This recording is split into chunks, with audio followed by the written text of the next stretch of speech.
നടനും ടി.വി.കെ അധ്യക്ഷനുമായ വിജയ് വീടിന് പുറത്തിറങ്ങി. ചെന്നൈയിലെ വീട്ടിൽ നിന്നാണ് പുറത്തിറങ്ങിയത്. വിമാനത്താവളത്തിലേക്ക് എന്നാണ് സൂചന. കരൂരിൽ എത്താൻ അനുമതി നിഷേധിച്ചതിന് പിന്നാലെയാണ് വീട് വിട്ട് ഇറങ്ങിയത്.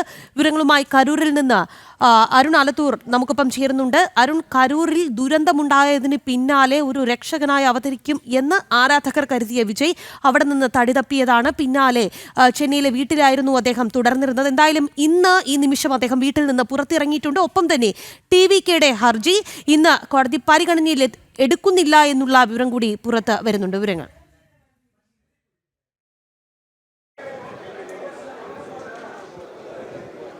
രാഖി, തീർച്ചയായിട്ടും അല്പസമയം മുൻപാണ് സിനിമാ താരമായ വിജയ് തൻ്റെ വസതിയിൽ നിന്നും പുറത്തേക്ക് ഇറങ്ങിയിരിക്കുന്നത്. അദ്ദേഹത്തിൻ്റെ വാഹനത്തിൽ തന്നെയാണ് പുറത്തേക്ക് കടന്നിരിക്കുന്നത്. പക്ഷേ അതെങ്ങോട്ടാണെന്നുള്ള കാര്യത്തിൽ ഇപ്പോൾ ഒരു വ്യക്തതയില്ല. ഇനി എയർപോർട്ടിലേക്ക് വഴി പോയി അവിടെ നിന്നും കരൂരിലേക്ക് വരുന്നതിന് വേണ്ടിയുള്ള നീക്കമാണോ എന്നുള്ളതിലൊരു വ്യക്തത ഏതായാലും ഇപ്പോൾ വന്നിട്ടില്ല. പക്ഷേ പോലീസ് ഏതായാലും അനുമതി ഇതുവരെ നൽകിയിട്ടില്ല. ഈ പശ്ചാത്തലത്തിൽ ആ പോലീസിൻ്റെ അനുമതി ഇല്ലാത്ത സാഹചര്യത്തിൽ കൂടെ ഈ വിജയ് ഇങ്ങോട്ടേക്ക് വരുന്നതിന് വേണ്ടിയുള്ള തീരുമാനമെടുക്കുമോ, അത്തരത്തിൽ ചെയ്യുമോ എന്നുള്ളത് ഏതായാലും കാത്തിരുന്ന് കാണേണ്ട സ്ഥിതിയാണ്. നിലവിലേതായാലും നിരവധി തമിഴ് മാധ്യമങ്ങളും മറ്റുമൊക്കെ വിജയുടെ വാഹനത്തെ പിന്തുടരുന്ന ഒരു സാഹചര്യമുണ്ട്. വിജയ് എങ്ങോട്ടാണെന്നുള്ളത് അവർക്കും ഒരു വ്യക്തതയില്ല എന്നുള്ളത് തന്നെയാണ്. ഒരു സിനിമാ ഷൂട്ടിംഗ് സെറ്റിലേക്കാണ് തിരിച്ചിരിക്കുന്നത് എന്നും പറയപ്പെടുന്നുണ്ട്. ഏതായാലും ഈ കരൂരിലെ അപകടത്തിന് ശേഷം അവിടെ നിന്നും ആ രാത്രിക്ക് രായ്മാനം ഇവിടെ നിന്നും നേരെ തൃച്ചിയിലേക്ക് പോവുകയും തൃച്ചിയിൽ നിന്നും വിമാനമാർഗം വിജയ് ചെന്നൈയിലേക്ക് പോവുകയും ചെയ്തു. ആ ചെന്നൈയിലേക്ക് പോയതിന് ശേഷം 2 തവണ വിജയ് ഫേസ്ബുക്കിൽ ഈ നവമാധ്യമങ്ങളിൽ പോസ്റ്റ് ഇട്ടതൊഴിച്ചാൽ മാധ്യമങ്ങൾക്ക് മുൻപിൽ പ്രതികരിക്കുകയോ മറ്റോ ഒന്നും ചെയ്തിട്ടില്ല. അതുകൊണ്ട് തന്നെ വിജയ് ഇപ്പോൾ വീട്ടിൽ നിന്നും പുറത്തേക്ക് ഇറങ്ങുമ്പോൾ വിജയുടെ പുതിയ നീക്കം എന്താണ് എന്നുള്ള കാര്യം വലിയ ആകാംക്ഷയോടെ എല്ലാവരും ഉറ്റുനോക്കുന്നു എന്നുള്ളത് തന്നെയാണ്. ഒപ്പം തന്നെ നേരത്തെ രാഖി പറഞ്ഞതുപോലെ ഈ ടി.വി.കെയുടെ ഹർജിയിൽ ഇന്നിപ്പോൾ ഏതായാലും വാദം കേൾക്കൽ ഉണ്ടാവില്ല എന്നുള്ളതാണ് ഇപ്പോൾ ഏറ്റവും പുതുതായി പുറത്തു വരുന്ന വിവരം. നേരത്തെ മദ്രാസ് ഹൈക്കോടതിയുടെ മധുര ബെഞ്ച് ഈ വിഷയത്തിൽ വാദം കേൾക്കും. അതായത് കൃത്യമായ ഗൂഢാലോചന ഇവിടെ നടന്നിട്ടുണ്ട്, DMKയുടെ നേതൃത്വത്തിലുള്ള ഗൂഢാലോചനയാണ് നടന്നിരിക്കുന്നത് എന്നുൾപ്പെടെയുള്ള വിമർശനങ്ങൾ കഴിഞ്ഞ ദിവസം ഉന്നയിച്ചിരുന്നു ടി.വി.കെ.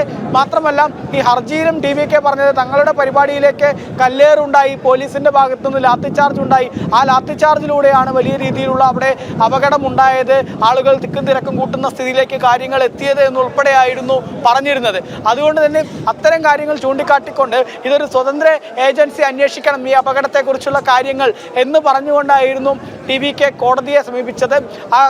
അതിൽ തന്നെ മധുര ബെഞ്ച് ഇത് വാദം കേൾക്കാമെന്ന് മധുര ബെഞ്ചിലെ 2 അഭിഭാഷകർ ഇത് കേൾക്കാമെന്ന് അറിയിക്കുകയും 2 ജഡ്ജിമാർ ഇത് കേൾക്കാമെന്നുള്ളത് അറിയിക്കുകയും ചെയ്തതായിരുന്നു. പക്ഷെ ഇപ്പോൾ ദസറ അവധി ആയതുകൊണ്ട് ഇനിയിപ്പോൾ വാദം കേൾക്കൽ ഉണ്ടാകില്ല.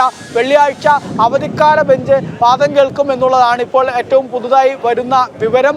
ഏതായാലും ഇതുമായി ബന്ധപ്പെട്ട് നേരത്തെ ദണ്ഡപാണി എന്ന ജസ്റ്റിസ് ഇതുമായി ബന്ധപ്പെട്ട വാദം കേൾക്കൽ ഉൾപ്പെടെ ഉണ്ടാവും എന്നുള്ളതായിരുന്നു അറിയിച്ചത്. പക്ഷെ പെട്ടെന്നാണ് ഈ വാദം കേൾക്കൽ ഉണ്ടാവില്ല. അതിനിപ്പോൾ ചീഫ് ജസ്റ്റിസിന്റെ അനുമതി ലഭിക്കാതിരുന്നത് കൊണ്ടാണോ ഇത്തരം കാര്യത്തിലേക്ക് അവർ കടന്നിരിക്കുന്നത്? അതല്ല, മറിച്ച് മറ്റെന്തെങ്കിലും ഇതെന്താണ് പെട്ടെന്ന് ഇങ്ങനെ ഇന്ന് വാദം കേൾക്കുമെന്ന് പറഞ്ഞത് ഇന്നിപ്പോൾ ഏതായാലും വാദം കേൾക്കുന്നില്ല എന്നാണ് പറയുന്നത്. ഏതായാലും കോടതിയുടെ ഭാഗത്തു നിന്നൊരു അനുകൂലമായിട്ടുള്ള ഉത്തരവ് അല്ലെങ്കിൽ നടപടികൾ ഉണ്ടാവുമെന്നുള്ള വലിയ പ്രതീക്ഷയാണ് ടി.വി.കെയെ സംബന്ധിച്ചിടത്തോളം ഇന്ന് ഉണ്ടായത്. മാത്രമല്ല ഇന്ന് ടി.വി.കെ ഈ അപകടത്തെക്കുറിച്ചുമൊക്കെ കോടതി എന്തെല്ലാം പരാമർശങ്ങൾ നടത്തുമെന്നുള്ളതും എല്ലാവരും വിട്ടുനോക്കുന്ന കാര്യമായിരുന്നു. അതേതായാലും ഇന്നുണ്ടാവില്ല എന്നുള്ളതാണ് ഇപ്പോൾ ഏറ്റവും പുതുതായി പുറത്തു വരുന്ന വിവരം.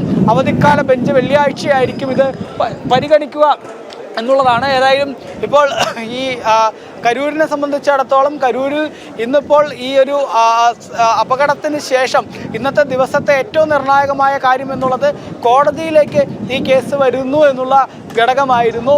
അതിനപ്പുറം ഇനിയുള്ള കാര്യങ്ങൾ എന്നുള്ളത് വിജയ് ഏതൊക്കെ തരത്തിലുള്ള രാഷ്ട്രീയ മൂവ്മെൻറ്റുകളായിരിക്കും വിജയുടെ ഭാഗത്തു നിന്ന് ഉണ്ടാവുക എന്നുള്ളതാണ് എല്ലാവരും വലിയ ആകാംക്ഷയോടെ ഉറ്റുനോക്കുന്ന കാര്യം. അതിൽ തന്നെ നേരത്തെ പറഞ്ഞതുപോലെ വിജയ് ഏതായാലും അദ്ദേഹത്തിൻ്റെ വസതിയിൽ നിന്ന് പുറത്തേക്ക് ഇറങ്ങിയിട്ടുണ്ട്.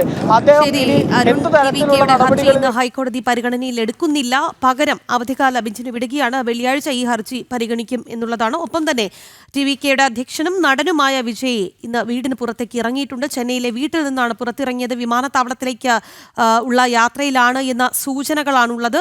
എവിടേക്കാണ് യാത്ര എന്ന കാര്യത്തിൽ വ്യക്തതയില്ല. എന്തായാലും കരൂരിൽ എത്താൻ അനുമതി നിഷേധിച്ചതിന് പിന്നാലെയാണ് നടൻ വീട്ടിൽ നിന്ന് പുറത്തേക്ക് ഇറങ്ങിയിരിക്കുന്നത്. കരൂരിൽ നിന്ന് അരുൺ ആലത്തൂരാണ് വാർത്തയുടെ അപ്ഡേറ്റ്സ് നൽകിക്കൊണ്ടിരിക്കുന്നത്.